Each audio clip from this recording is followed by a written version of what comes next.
Are you located in an area that has floods, tornadoes, earthquakes, or maybe wildfires, and you're trying to determine how to build your container home so that it can withstand those natural disasters? You're going to want to stay tuned because in this video, we're going to address exactly that.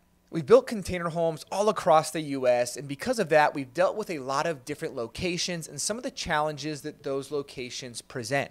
For example, we built a container home in South Carolina, and for that home in particular, we had to consider how is it going to withstand 200-mile-an-hour winds from hurricanes, and how is it going to withstand floods that could get as high as 5 feet in the air. All of these things are really important, and I want to share with you in this video what we've done and what we've learned from engineers and others when it comes to building in areas that are prone to natural disasters. One of the most important things to consider when building a container home in an area that is prone to natural disasters is to consider the structural integrity of the container and to build out your container in such a way that it's structurally strong enough to withstand any of those disasters. The first thing that you're going to want to consider is making sure that your container is built in such a way that it's structurally strong enough. Now, this is not just the container itself, it's also your foundation. Both of these should be reviewed by structural engineers to ensure that your design is going to be able to withstand any seismic or wind activity that could happen in your area. Typically, when we're building in an area that has a lot of earthquakes, the engineers will require that we do H-frames for all of our doors and all of our windows. This means that when you're building a window, say it's a 4x4 window, you're not just creating a standard rectangular frame that's 4 feet by 4 feet, but instead the sides of your frame are going to extend all the way down to your floor and all the way up to the very top beam of the container. It's going to create what we consider an H-frame, which basically you have your window in the middle and your two uprights from the very bottom to the very top. This is how you're able to still cut holes into your container and maintain structural rigidity even in the event that there is a natural disaster. So that in the event of high winds or high seismic activity, it doesn't move. Another thing to consider is the types of windows that you're using. If you're in an area like Las Vegas where there's not natural disasters, you can get a very basic style window that maybe just meets energy codes but doesn't have a lot of structural rigidity to it, as we don't have a lot of natural disasters here.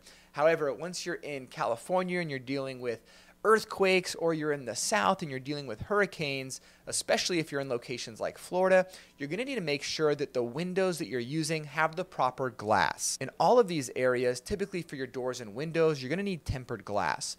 They'll also be referred to as hurricane glass. And this is glass that in the event that there is high winds and say a big tree branch gets thrown at a window, that it is going to maintain that structural integrity and not just allow everything that hits the window to fly right through. As tempered glass, it also is a safety feature so that when the window does get hit with something heavy, it's not shattering into large shards, but it's going to maintain really small pebble-like pieces, and also has a film on top to make sure those pieces don't just fly everywhere. These windows are certainly a little bit more of an investment, but they're definitely worth it, and they're also beneficial for those of you that are in areas where there's wildfires.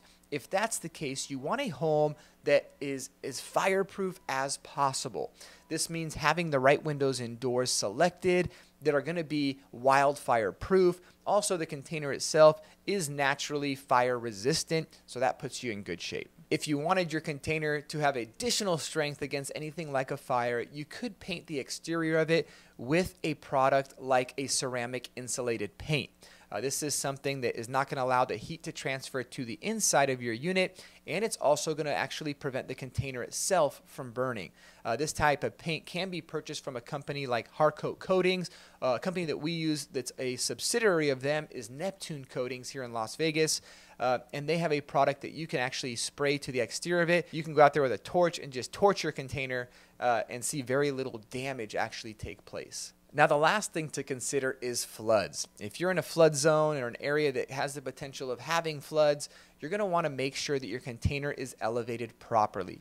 When we did the container home in South Carolina, the city required us to raise the container 10 feet in the air to prevent any damage from happening during a flood. The way this was achieved was by installing a pier every 8 feet around the perimeter of the container. Those piers then went down significantly deep into the ground to make sure that it was structurally strong enough All of this is stuff that consulting an engineer will be able to help you with, but just wanted you to at least be aware if you're in those areas, make sure to get your container raised up off the ground. Lastly, I do want to give kudos to you because shipping containers are naturally, inherently very strong. You know, we've spent thousands of dollars on having engineers actually test our containers, whether that was in-person structural tests or going through simulators for high winds and for seismic. And all of the results have shown that they do extremely, extremely well, which is not a surprise to any of us. When you're taking a steel box, I don't think you would expect it not to perform well. So I hope this video was helpful in some of the nuances of other things that you would need to consider, and wish you the best on your container home journey. If you'd like more information about what we do, you can visit us online at alternativeliving-spaces.com. And I do have a free training for you linked in the description below for those of you that are building your own shipping container home. It's going to share with you my biggest lessons after building over 100 container homes.